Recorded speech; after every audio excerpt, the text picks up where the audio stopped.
Welcome back. We're in a good mood this morning. We've got Rush, the self-titled debut album. This was released in 1974 by members of Rush at the time, Gary Lee Weinrib and Alex Zvijanovich, aka Geddy Lee and Alex Lifeson on guitars, and then John Rutsey is the drummer at the time. This one is produced by Rush, and only Rush. That's different from subsequent releases, which is going to be either produced by Rush and Terry Brown or co-produced by Terry Brown. And those start with Fly By Night, which is the next release the following year. In the credits, all arrangements by Rush, which is awesome. All songs composed by Lee and Lifeson except for In the Mood, which is track 6. That's different from subsequent releases, which will be all music by Lee and Lifeson and lyrics by Neil Peart. So Neil will come in and take over the writing of the lyrics, which really helps the band because it's a weak spot here on this. The cover design and album art, it's a black and white with a splash of lavender in the Rush logo. So you see that famous Rush logo, and it's like I would call that like almost a pink or a lavender color, and it's designed by a guy named Paul Weldon. And what you're saying about this packaging and presentation is we're Rush, and let's keep it bold and simple with the logo. It's pretty cool font. And it's like Rush is exploding through the wall or through the cosmos or something, because you got like the after effect, and then you got the rubble here. And that's it. This is us. We're Rush, and it's a self-titled debut album. Okay. Also, 1974, just so you can get some perspective on what's going on at the time, at least with some of my favorite bands. Yes, released Relayer. Kiss is released, and they've done Kiss and Hotter Than Hell. And then also I think they took Rush on the road with them, so Rush was opening for Kiss. King Crimson Red came out this year. I have that as #1 King Crimson album, so that's out there. And The Lamb Lies Down on Broadway, which is an excellent Genesis CD. And also Can't Get Enough by Barry White's out there. The next year, and then you think about, well, what could this have impacted? Well, there's a bunch of big albums in 75. So Wish You Were Here, Physical Graffiti. Also noteworthy, Ricochet by Tangerine Dream. I like them quite a bit. And then there's a Kraftwerk album called Radioactivity the next year. And there's some other pop stuff. So Kiss did Dress to Kill the next year, and Born to Run by Bruce Springsteen, and some other stuff. All right, that's enough of that. Okay, well, what's noteworthy about this? What you can hear are all the elements of what got Rush into the Hall of Fame here. And this is not a prog rock album. Like it's not even a metal album or a prog metal album. I would just call it a rock and roll album. But you can hear all the formulas and techniques that got Rush into the Hall of Fame are here. The bass playing and the guitar playing and the soloing. And even some pretty good drumming. Just John Rutsey holding down the drums and holding the beat down. What's noteworthy here, this is it's lacking in the typical Rush power that you're used to, especially what you get in 2112 and Caress of Steel and those kinds of albums. But it's an excellent, maybe not excellent, but it's a very, very good, precise set of songs with a great performance. It's mostly in standard 4/4 time with faster tempos, and it's got a bluesy, rock and roll-y feel to it. Okay. So that's it, and we got 8 tracks from beginning to end. So it's not too incredibly long of an album. You've got 2 longer songs here again in Working Man at 7 minutes, but I wouldn't call them epics, just longer songs. The first track is Finding My Way. This might sound a little weird and backwards, but if I close my eyes and listen, it reminds me a little of Guns N' Roses. like like Getty's singing and screaming, and you have these big guitar lines by Alex. And I don't know, maybe I don't know too much about Guns N' Roses. I got a couple albums, but maybe they were under the influence of this album when they came out 10 years or 15 years later. Of course, we know the truth that Rush is the trendsetter, not Guns N' Roses. I mean, they came much later. But, yeah, the "I'm Coming" part sounds a little bit like Kiss, and it's a good opening number for their debut album, Finding My Way. The second track comes in. It's a quick one at 2 minutes. Need Some Love. Probably one of my favorite songs on this album, Rush. Getty screaming, and he's playing a fast bass line here. And the vocals seem to be mixed on top of the music. And they sort of given the music equal weight in the production here, where the drums and the guitar and the bass are all kind of they all kind of have equal emphasis, but then the singing of Getty it's right on top. Okay, so it's put in a prominent place, and this one gets the digital check mark by me. It's a good track. The third track is Take a Friend. It's 4 minutes and 24 seconds. He's singing. It makes you feel so good. This song, it rings a Zeppelin. It's got an excellent bass riff in it. Alex is doing his thing on lead, and um, whether woman or man, it's a great performance. Take yourself a friend, keep them until the end, or keep them till then. This one also gets a digital check mark. So this is a good one. 4 is Here Again. This is the other longer track at 7.5 minutes. This is the slow song on the album. And it's just kind of slow and lumbering and not going anywhere.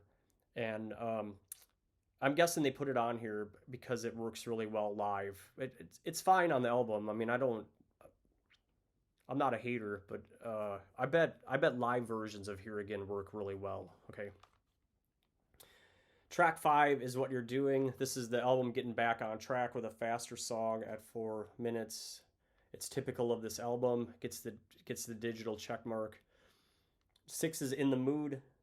In the Mood's at 3.5 minutes. It's got the cowbell going right from the beginning. Ding, ding, ding.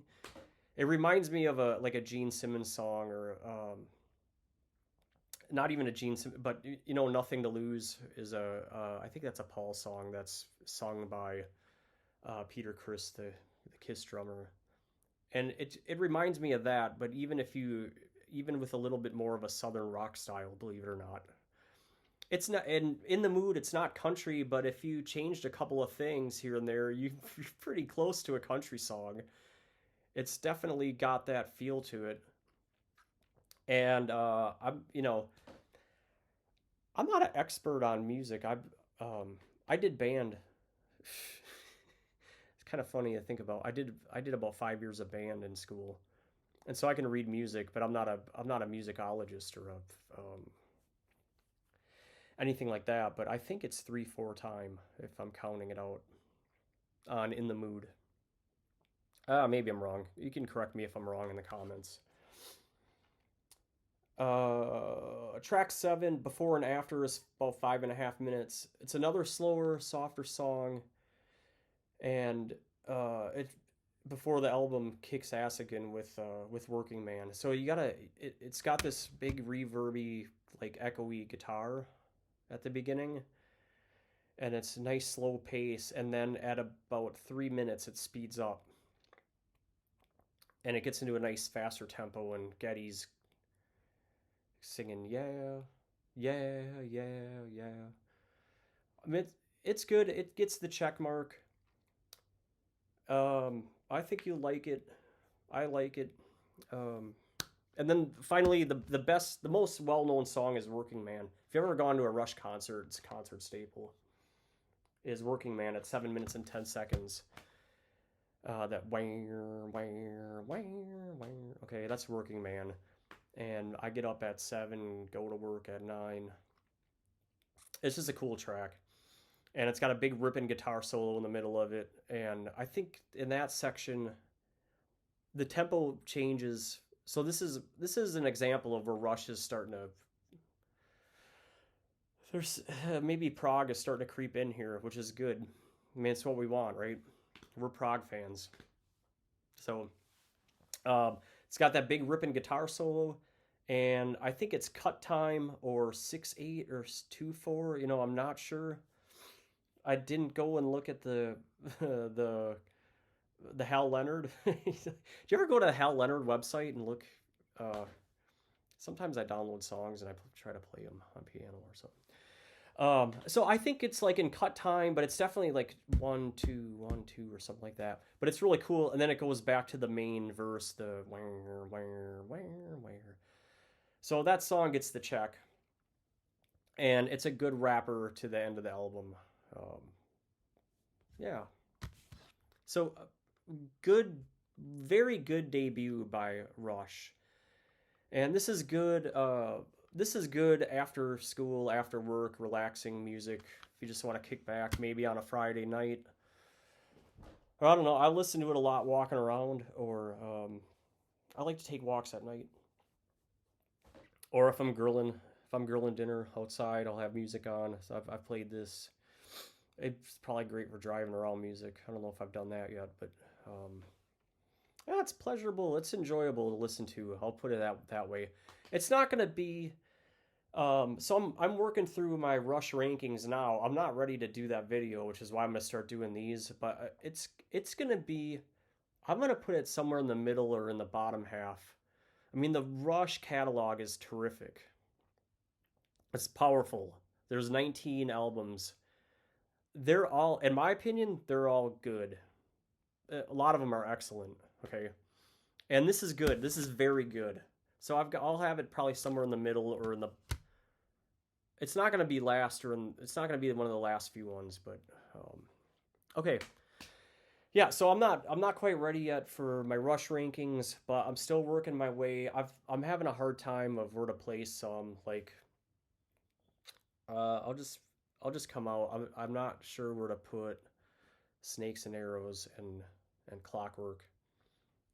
Uh, I know if you read the prog archives, the fans they love them or they hate them. They mostly like them. Some people don't like them. Getty sounds different. I gotta figure out where to go with those. And I was thinking about maybe doing the rankings. I could do the stages. Okay, you know how Rush does 3 albums and then a live? I could do that. That's easy. Or I could do the decades or the eras, but I'm not ready to do the whole thing from end to end, but I'm close. So it's coming. You just got to give me some time. I mean, before this year, I had well, let me look here. I had Fly By Night, 2112, Hemispheres, Exit Stage Left. I bought those back in the 90s. And then maybe about 12 years ago, maybe longer than that even, I bought Counterparts and Crest of Steel.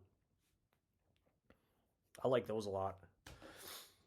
But this year, I mean, it just took like I asked my friend K Schutz, like, what are your all-time favorite live albums? And he ripped off a few of them, and he had Exit Stage Left in there, and I was like, oh, I've got that. I've been listening to that in a long time, so I put it in, and then I listened to it like 4 or 5 times over 3 days, 4 days, and that's all it took. I got hooked to Rush.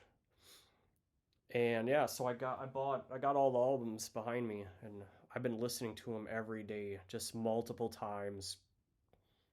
I can go through 4 or 5 of them in a day. Okay, well, you don't need to hear all that. That's enough of that. Okay, this is a good album. It's Rush. You got Geddy Lee and Alex Lifeson, and they're in great form. And John Rutsey. And until next time, this is Coach Plow Guy signing out. Like and subscribe.